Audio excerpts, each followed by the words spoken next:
বাকি আরেকটা বিষয় এখন আলোচনা চলছে, সেটা হলো সংসদে নারী আসন।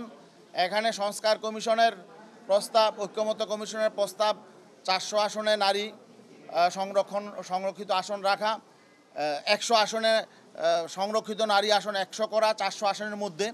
এটা নিয়ে আলোচনা চলছে। আমরা একটা বিষয় বলেছিলাম যে আসলে তো এই সংস্কার কমিশনগুলো করা হয়েছে যাতে নাকি আগামীতে দেশ সঠিকভাবে পরিচালিত হয়, আগামীতে কেউ কর্তৃত্ববাদী শাসন কায়েম করতে না পারে, স্বৈরাচারী ভূমিকা পালন করতে না পারে এবং ফেসিবাদ যাতে আবার জেকে না বসতে পারে, দেশ যাতে সঠিকভাবে পরিচালিত হয়। এর সাথে নারী আসনের সম্পর্কটা কী? তাইলে কি বিগত দিনে সংসদে নারী আসন কম থাকার কারণে দেশ সংকটে ছিল, স্বৈরাচার প্রতিষ্ঠা হয়েছিল, ফেসিবাদী শাসন কায়েম হয়েছিল? এমনটা তো মনে হয় না। বরং আমরা দেখেছি স্বাধীনতা পরবর্তীতে বেশি সময় 2 জন নারী দেশ শাসন করেছে। পার্লামেন্ট নেত্রী, বিরোধী দলের নেত্রী 2 জনই নারী ছিলেন। তা নারী আসন কম থাকার কারণে, নারীদের উপস্থিতি কম থাকার কারণে দেশে স্বৈরতন্ত্র প্রতিষ্ঠা হয়েছে, কর্তৃত্ববাদী শাসন প্রতিষ্ঠা হয়েছে, বিষয়টা তো এমন না। তাহলে এটা নিয়ে এত আসলে এরকম ভাবে সংস্কার কমিশন এতটা চাপাচাপি করছেন যে 100 আসন হতেই হবে। এখানে তো নারীদের জন্য কোনো বাইন্ডিংস নেই, বরং এখানে তাদের 300 আসনে, এখন যে বিদ্যমান 300 আসন নিয়ে তাদের প্রতিদ্বন্দ্বিতা করার সুযোগ আছে।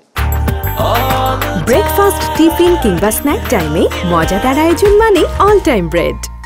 সবারই ইকুয়াল রাইট আছে, তা এদের সংরক্ষণ করতে হবে কেন?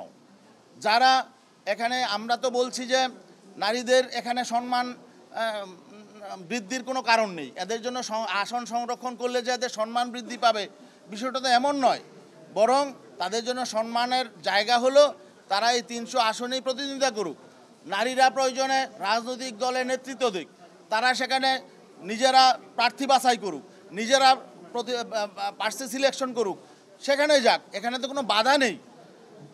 আমরা বলেছি যে তাদের সম্মান এবং মর্যাদা এই সংরক্ষিত আসনের দ্বারা সংরক্ষণ হবে না, বরং আমরা যেটা বলছি যে যেহেতু বৈষম্য বিরোধী আন্দোলন হয়েছে, এখানে কোনো বৈষম্য প্রয়োজন নেই।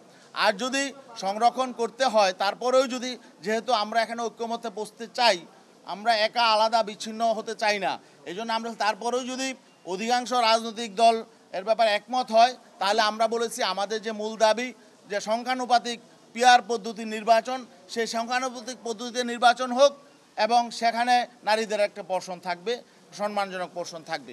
আমরা এটা বলেছি, পুরুষের যেমন থাকবে নারীদেরও থাকবে। তাছাড়া সংস্কার কমিশনেরই আবার একটা বিকল্প প্রস্তাব আছে, সেটা হলো যে 300 আসনে যে ভোট হবে, প্রত্যেক রাজনৈতিক দল তাদের সেই ভোটের আনুপাতিক হারে 100 আসনে নারী হবে।